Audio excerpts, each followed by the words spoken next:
Assalamualaikum teman-teman. Aduh maaf saya kemarin kelupaan nih satu produk ya. Namanya adalah E7. Itu isinya ada 500 ml. Nah ini teman-teman, produk ini adalah produk untuk meningkatkan imunitas melawan COVID. Jadi memang kita dipesan oleh profesor untuk keeping this di rumah ya, dan diminum setiap hari sesuai takaran. Kalau di ininya, di anjurannya itu untuk harian ya, konsumsi harian 1 kali 1 aja sudah cukup untuk yang belum kena COVID. Kalau yang sudah kena COVID dia hasil maksimal tuh ya 3 sendok takar. Kalau untuk dewasa 3 kali sehari, 1 sendok takar 3 kali sehari kalau untuk orang dewasa. Sementara anak-anak 1 sendok takar 1 kali sehari. Ini untuk imunitas. Isinya ini adalah semua ada, semua fase ada di sini. Tapi mostly ini adalah bakteri patogen, yaitu penghasil imun. Ingat ya, bakteri di fase negatif itu adalah bakteri yang menghasilkan imun. Nah, ini dia E7. Dan dia disimpan semakin lama semakin baik.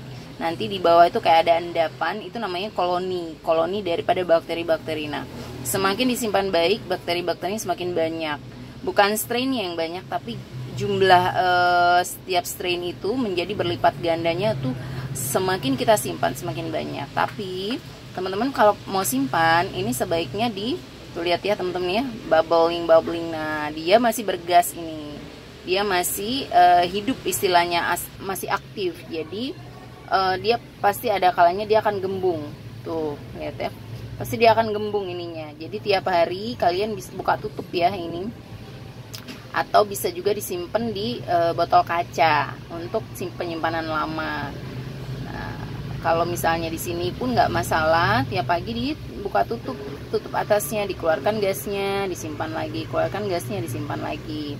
Nah, ini bagus banget ya teman-teman untuk yang penderita GERD, pokoknya yang penderita autoimun, ini juga bagus. Kenapa? Karena penderita autoimun itu bakteri patogennya kan sedikit, imunitasnya rendah. Nah, ini sangat baik untuk menjaga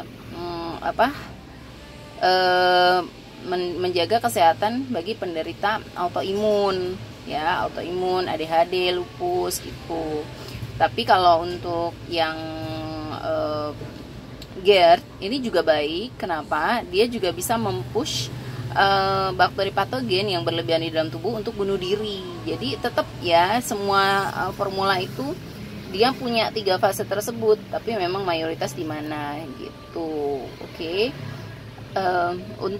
Nah sekarang saya dengar dari atau kita diinfo dari profesor langsung bahwa virus COVID itu sudah sangat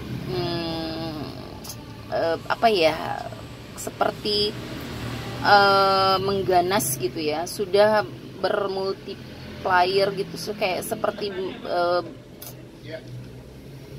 berubah genetiknya.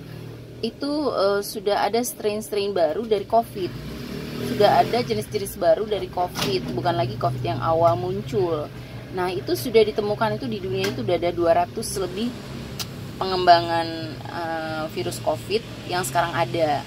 Nah kita nggak tahu nih, katanya dengar-dengar akhir tahun ini ada yang lebih ganas daripada COVID yang biasa kemarin. Nah, kita nggak tahu ya, apakah kita akan menemukan atau tidak. Itu walau alam, itu adalah haknya Allah untuk menentukan kemana virus itu pergi. Tapi kita wajib ikhtiar untuk memprotek diri kita dari virus-virus yang bukan miliknya tubuh kita. Nah ini dengan memperkuat imun, I itu imun ya, imunitas. Nah itu kita bisa, insya Allah kalaupun kena, kita tidak akan separah orang-orang yang mungkin tidak mempersiapkan diri. Nah itu kuncinya, E7 dan ya probio lainnya ya. Terus tapi jangan lupa makan sehat ya. Makan sehat itu sangat penting teman-teman, karena terutama percuma kalau kalian masukkan bakteri-bakteri ini setiap hari tapi kalian nggak makan sehat. Karena bakteri-bakteri itu nggak ada makanannya, terus akan mati juga nanti di tubuh. Percuma ya. Makan makanan yang sehatnya, makanan untuk bakteri itu semuanya adalah hasil akhirnya nanti gula. Betul, glukosa bisa dari nasi, bisa dari karbo lainnya, betul. Tapi juga bisa dari buah. Kalau buah dia punya kelebihan lain. Selain daripada dia mempunyai makanan bagi bakteri-bakteri, dia punya enzim life enzim. Nah, kita ingat ya di pelajaran kemarin bahwa enzim itu adalah salah satu dari hasil kerja bakteri yang melalui fase-fase tadi itu ya, hormon, enzim dan sebagainya. Itu kan ada salah satu hasil daripada hasil kerja dari bakteri-bakteri yang sesuai dengan fase-fasenya. Nah, kalau kita makan buah atau sayur segar, itu enzimnya itu sudah ready to use gitu loh. Jadi nggak usah dibentuk lagi. Makanya kenapa dengan food combining perlahan semua penyakit sebenarnya bisa diatasi. Karena apa? Asupan enzimnya tinggi. Tapi sebenarnya tidak menyelesaikan masalah. Dia hanya support enzim untuk working, istilahnya organ-organ itu working. Karena enzim itu memang dibutuhkan tubuh untuk bekerja ya, untuk continuing life istilahnya. Nah, kalau seandainya enzim-enzim tersebut kita stop makan atau kita lupa makan dan sebagainya, which is awalannya dari produksinya tidak kita produce dengan baik, tidak kita obati dengan baik. Nah, produksinya akan stuck juga, kan hasil akhirnya ya cacat juga kalau seandainya bakterinya tidak seimbang. Jadi memang memasukkan contoh-contoh ya, kasus Pak Amiruddin mungkin dengan susu kefir, dengan food combining itu tubuhnya jadi membaik, betul sekali. Itu akan membaik selama mereka continuing life seperti itu. Once mereka makanan yang buruk sedikit saja, alarmnya akan timbul. Nah, alarm itu sebenarnya adalah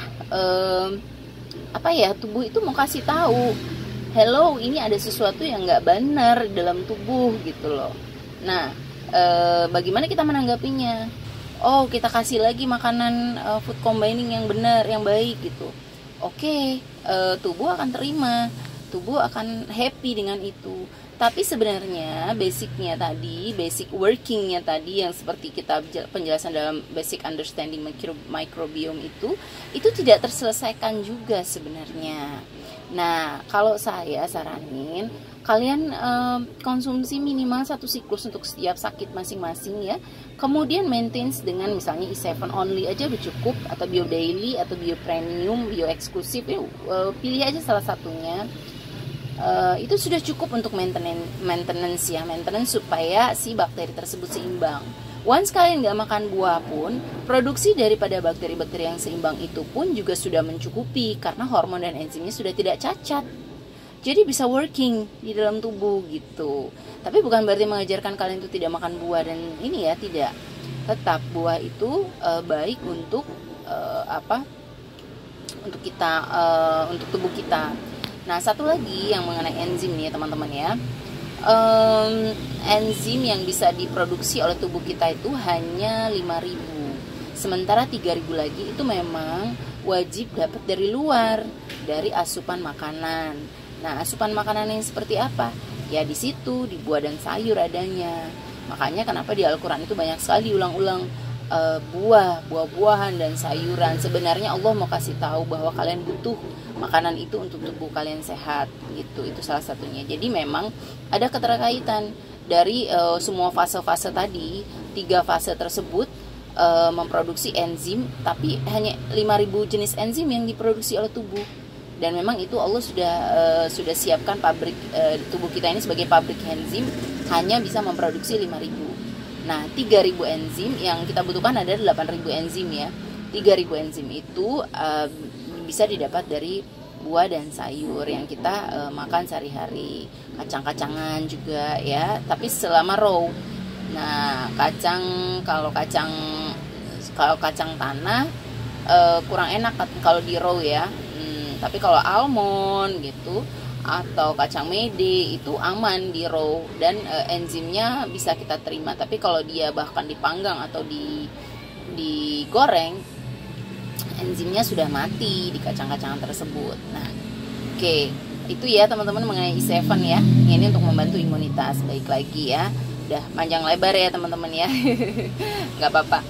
Karena kadang-kadang kalau ngomong jadi inget, oh iya arahnya ke sini, oh iya ini yang belum tersampaikan. Akhirnya ya buat saya, buat teman-teman semua, biar bisa teredukasi dengan baik, ya nggak apa-apa.